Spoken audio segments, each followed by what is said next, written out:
todo está dominado en la política interior española por una misma idea. La aparición en las encuestas de Podemos, el aumento de las expectativas de votos de Ciudadanos, todo contribuye a que esté de moda hablar de que hemos llegado al final del bipartidismo. Y los títulos de la prensa y de las opiniones en todas partes se discute como si hubiera, en primer lugar, como si hubiera habido un partidismo en España y un bipartidismo. Y en segundo lugar, como si fuera lo mejor el acabar con el bipartidismo. Y es verdad que si hoy se hiciera una encuesta entre todos los españoles, dirían todos que por qué horror del bipartidismo, que eso nada, que eso está cerca de la dictadura, que eso de ninguna manera. Bueno, eso indica el grado de ignorancia tan grande que tiene el pueblo español y la prensa española y los partidos políticos españoles y las editoriales, televisiones y radios, todos los medios de comunicación sobre el partidismo. Me llama mucho la atención, quería deciros, lo fácil que la gente compra una idea en España como es el bipartidismo. Se ha empezado a hablar de él, Pablo Iglesias ha empezado a hablar de él, de la supremacía del PP y el PSOE, y la gente se ha convencido de que realmente existe un bipartidismo cuando siempre ha habido 5 partidos gobernando.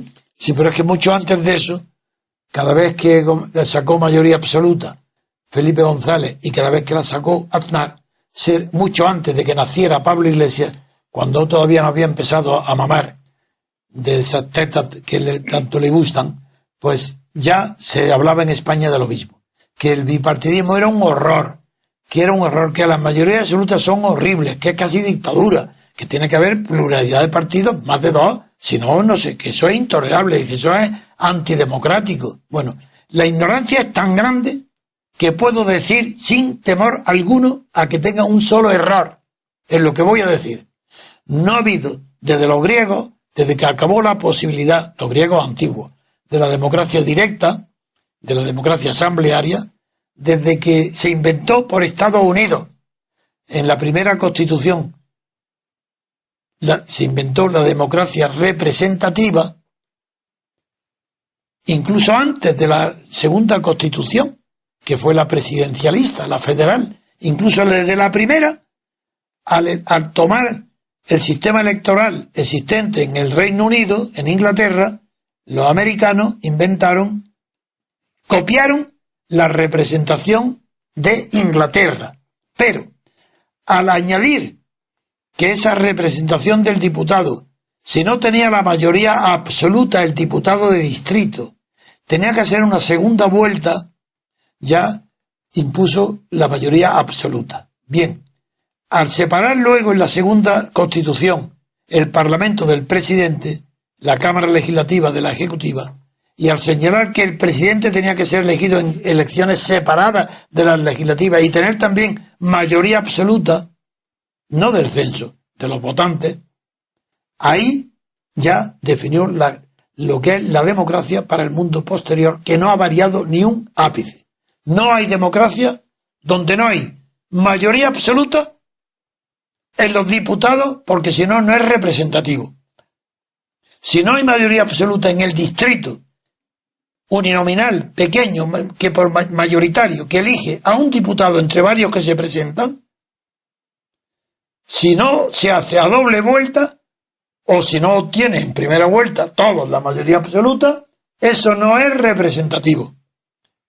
En el Reino Unido es un régimen muy pobre, porque es bueno. El sistema es representativo porque los votantes están representados, pero es imperfecto y está sujeto a la paradoja de Arrop, que hace imposible la decisión por mayoría por una razón muy sencilla, que ha sido corregida, que en Estados Unidos no se da y que en Francia fue corregida también por De Gaulle cuando impuso la elección del diputado por mayoría absoluta en segunda vuelta si no lo ha obtenido en la primera. Como eso no existe en el Reino Unido, allí se produce el contrasentido de que todos los votantes que han depositado su voto en la urna a favor del perdedor o de uno de los perdedores, como no hay mayoría absoluta, no puede estar representado por el que ha ganado. Porque quien ha ganado, si no ha tenido mayoría absoluta, representa a una minoría.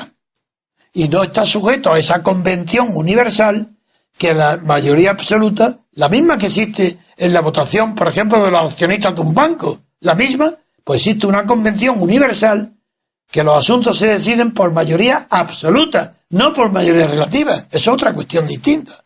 Y en Inglaterra, el diputado que lo hace por mayoría relativa no representa al perdedor, representa a los que han votado a él. En cambio, en Francia, el diputado elegido con mayoría absoluta está bajo la convención de que representa no solo a los que lo han votado, sino a los que han votado en contra o a otros. Y eso en Inglaterra no se da. Por tanto, la primera condición que tiene que tener la democracia es que los que actúan en las leyes o donde sea, sean representativos del que vota. Eso en España no se da, ni se da en Alemania, ni en Italia, ni en Bélgica, ni en Holanda, ni en ninguna parte, salvo en Francia. Y en Estados Unidos, por supuesto. Segundo tema. Eso, por tanto, primero tiene que ser representativo. Segundo tema. Tiene que ser elecciones separadas. Y el Ejecutivo tiene que ser por mayoría absoluta. Porque si no pasa lo mismo. Para que no se produzca la paradoja de Arrab, tiene que haber mayoría absoluta, como pasa en Estados Unidos. En ese caso, sí que ya se produce bipartidismo. ¿Cómo se produce el bipartidismo? El bipartidismo es una consecuencia necesaria de la democracia. Donde no hay democracia no puede haber bipartidismo. Y donde hay democracia, forzosamente hay bipartidismo. Pensemos, por ejemplo, Estados Unidos. Todos vemos las elecciones, las seguimos como si fueran con más interés que si fueran propias. Las últimas, la de Obama, o las anteriores, todas son iguales. Hay dos partidos, el republicano y el demócrata, que son los que llegan al final. Y siempre hay un tercero que se presenta, son millonarios, y se permite el lujo de presentarse para perder, porque no tiene nada que hacer. Ahí está el bipartidismo perfecto, América. Pero no es, como dicen en España los periodistas, y hoy mismo lo dice uno, que queremos copiar a Estados Unidos. Si eso no es. Si es que el bipartidismo es consecuencia directa de la democracia. Donde hay democracia, tiene forzosamente que haber bipartidismo. Y donde no hay bipartidismo, es la prueba inequívoca de que no hay democracia. En España no hay bipartidismo porque hay varios partidos, no hay democracia. En Italia, Alemania, en todas partes igual.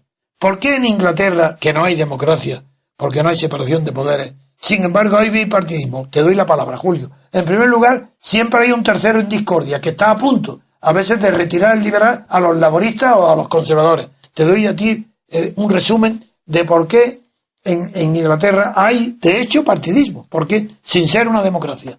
Es la costumbre antigua, es la historia, es las guerras civiles. En las guerras civiles, claro que hay dos.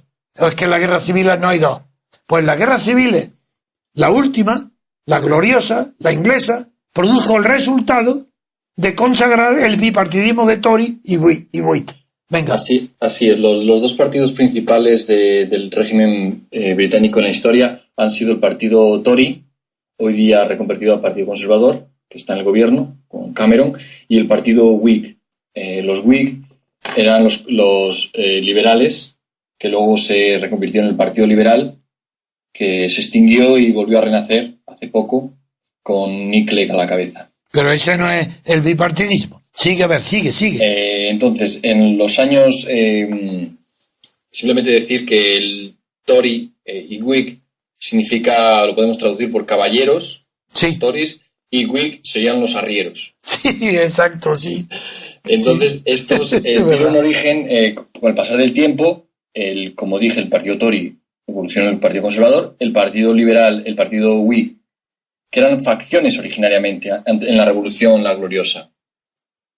Estas facciones, que luego se convirtieron en partidos, evolucionaron al Partido Liberal y también se produjo otro movimiento en Inglaterra, que son las sociedades fabianas y las trade unions. Que provienen, las trade unions son anteriores, porque el movimiento socialista que se ha llamado después empieza en Inglaterra antes que en ningún otro sitio. La guerra cartista es la primera guerra social del mundo y es de los años 30, 1830, y es la guerra cartista en Inglaterra. Y luego, que es la que acaba con el sistema de distribuir, de atender a los pobres, el sistema de parroquia, es la guerra cartista que acaba con ella. Y ahí surgen los primeros utópicos, antes que los franceses, de Owen y los anteriores, cooperativistas, y los que luego en Francia produjeron Fourier, Cabet, todas las sociedades utópicas. El primer socialismo utópico que condenó Carlos Marx fue el inglés. Entonces ahí luego continúa ya tú para decir cómo la sociedad fabiana recoge toda esta tradición y cómo se nace luego con la fusión de la Estados Unidos el Partido Laborista, para distinguirse del marxista, que no lo es.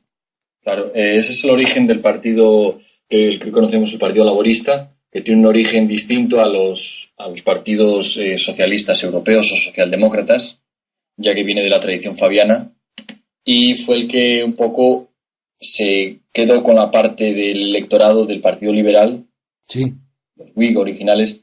En 1920, a partir de 1920, el crecimiento del Partido Laborista fue tan grande que desplazó literalmente y redujo a una limitada porción del mercado, del electorado, al Partido Laborista.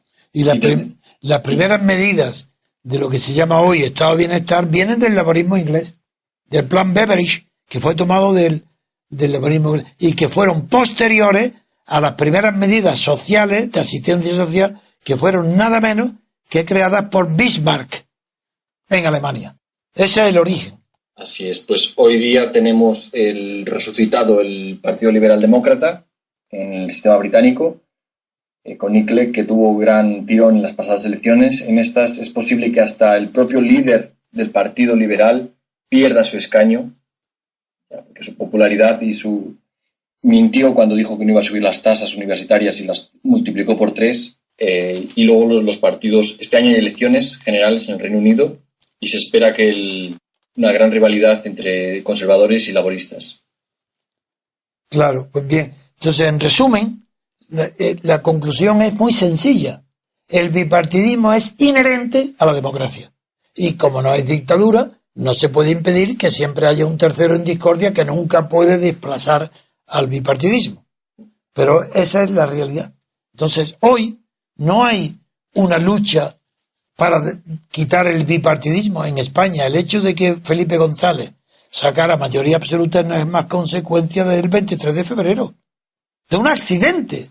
Y luego Aznar, la herencia de Felipe González es tan grande, tan mala, la corrupción es tan grande, los ministros de Felipe González desfilando a la cárcel de Alcalá de Henares, de Meco, acompañado del presidente Felipe, que los lleva acompañados hasta la puerta de la cárcel, a sus propios ministros, y que él ni siquiera es citado a declarar, porque la Judicatura, el Tribunal Supremo, ni siquiera lo declaran a Felipe González, que es el señor X de Garzón, para no estigmatizarlo. Eso es lo que provoca que venga luego la mayoría absoluta de Aznar. 2 mayorías absolutas, en realidad innecesarias, pero que fue necesaria por la corrupción. Y ahora, luego, esas mayorías absolutas no son necesarias porque siempre hay la corrupción de los Puyoles y compañía para prestarle sus votos a un partido que no tiene mayoría, para los dos juntos formar una alianza de gobierno y los dos de acuerdo en que esa alianza no tiene más que un fin, es que no se persigan uno a otro la corrupción. Y eso es lo que Pujol ha dicho delante del Parlamento catalán cuando es investigado. Dice, ¿cómo me estáis que no mováis el árbol que se caen las ramas? Dice, ¿qué quiere decir? Pues que todos los que han sido socios, Felipe González el primero, pero si quien cancela la investigación de la banca catalana es Felipe González, pero si es Boyer, el que hace la parodia de la expropiación de Rumasa para creer que son de izquierda, ¿por qué no lo dejó quebrar? Si estaba quebrado. ¿Por qué tenían los españoles que pagar ese billón de pesetas por una expropiación que si había quebrado, que se la que quebrara? No, todo esto es falso. El bipartidismo en España es falso.